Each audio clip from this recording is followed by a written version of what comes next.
Your success in business is going to be predicated on your ability to work with and through other people. Businesses exist to deliver value to other humans. So your ability to work with customers, with vendors, with employees is going to dictate how successful you ultimately are. Now, the word company, it means a group of people. Ideally, a group of people working towards a common cause. And if you want to grow a true business, then you need to hire, you need to have a team around you who can do the work, who can move the flywheels forward. Because as long as it's you doing it, if you refuse to hire because you're like, nobody can do this as well as me, it's hard to find good help, all those excuses that we've all used before, then you have a job.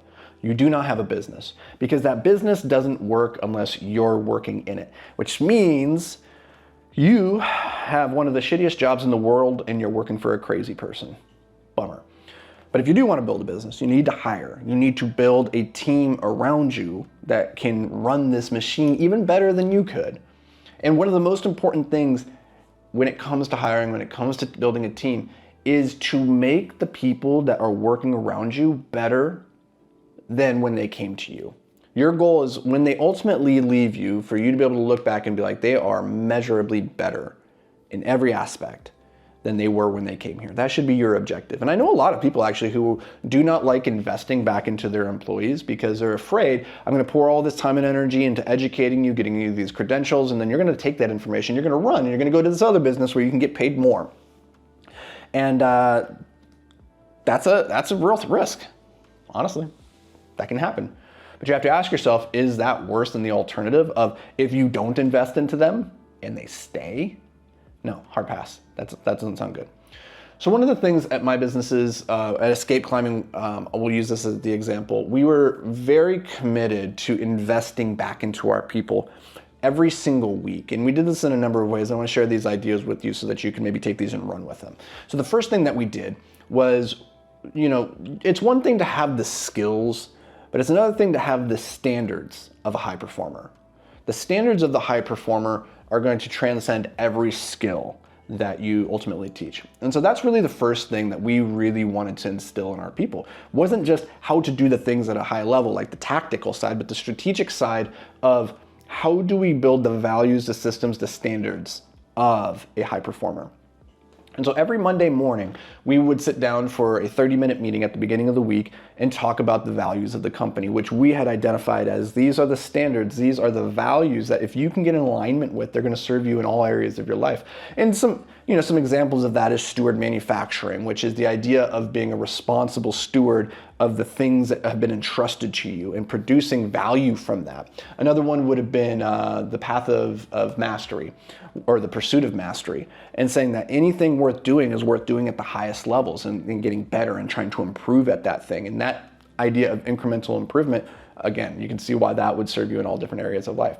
So we would do our Monday values meeting. We'd sit down, we'd talk through the company values, and then we'd talk about how did you apply that to your own life, both personally and within the company in the last week.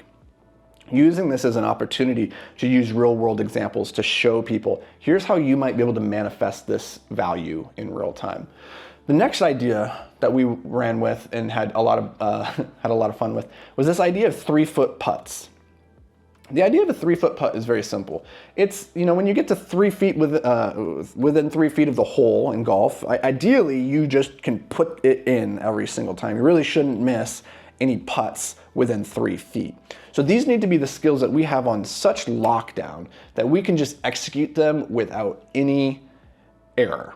And so we would look at the body of skills in each department, each role, and say, okay, what do you need to have? What are those skills that you need to have on lock, those 3-foot putts? And then we'd identify a different 3-foot putt every quarter and say, okay, in shipping, you need to have a high attention to detail. So this quarter, we're gonna work on building that skill of attention to detail. Or maybe it's you need to be very skilled in Excel. And so we would do an Excel course, right? So we'd identify for each role, each department, what is that 3-foot putt that we're gonna work on so that we can be sure when we get it to that end zone, we never miss. That's the goal. The third thing that we did, and this was a lot of fun actually, was that we would do a weekly deep dive training with the team into our products and services. So at Escape Climbing, we had hundreds of products. And a lot of the people that worked with us, they were rock climbers, but they didn't necessarily have in-depth knowledge of route setting or of manufacturing or wall building. And we produced a lot of the hardware, like the nuts and the bolts and the T-nuts and the plywood that the gyms would use to construct their walls. And yet our employees didn't know a lot of that stuff. We didn't want them just to come in and produce the widget. We wanted them to understand why the widget was important and how the person down the line was relying on it. Because that then informed their ability to make judgment calls on the line and say, oh, this doesn't meet our standard of quality. This is why it doesn't meet that quality of standard. Just because that standard of quality, because we know the consumer on the other end, they need to use this tool in this way and it won't serve them if it comes to them like this. Also, it then enlisted our team who are on the front lines to be thinking actively every single day about what are those improvements that we could be making to the product, because they're the ones that are handling the product more than anybody else. So as they're thinking about the customer, connecting what they're producing to that person and the problem that they have, they came back to us all the time with different ways of improving the product. So the way that we would do this is every Wednesday we would get together, the whole team, for an hour. And this is, our team was always around 15 to 20 people. And so that's a big investment of time right there, right? That's 20 working hours. We bring in the whole team together and we would pick a different product and then we would just do a deep dive masterclass on that product. And we would record it, and so that when new employees came, we could make it part of their onboarding process. Watch each of these videos. This week, this is where Anthony talks about the difference between the 4-prong T-nut, the industrial T-nut, and the commercial T-nut. This other week, this is where we talked about the difference between threadless bolts and stainless steel bolts, right? And this video, we talked about why we use Baltic birch for our plywood walls rather than this other type of wood, right? So we got the team together to build their competence. We then created really valuable trainings out of it that we could use to onboard future employees so that they could get up to speed and really crush their job. And then we took that content and we shared it with our customers.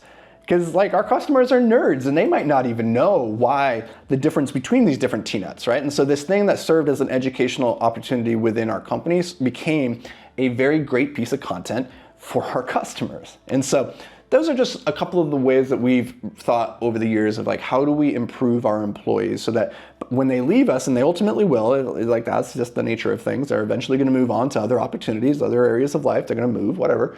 You want them to leave better than when they got to you. I think if you could do that, you will create a culture, a community of people that want to be there, of people who are talking and saying oh, you should go work with these guys. They're awesome. It's a lot of fun. They're not just trying to wring out value from you, but they're trying to actively reinvest into you and make you better.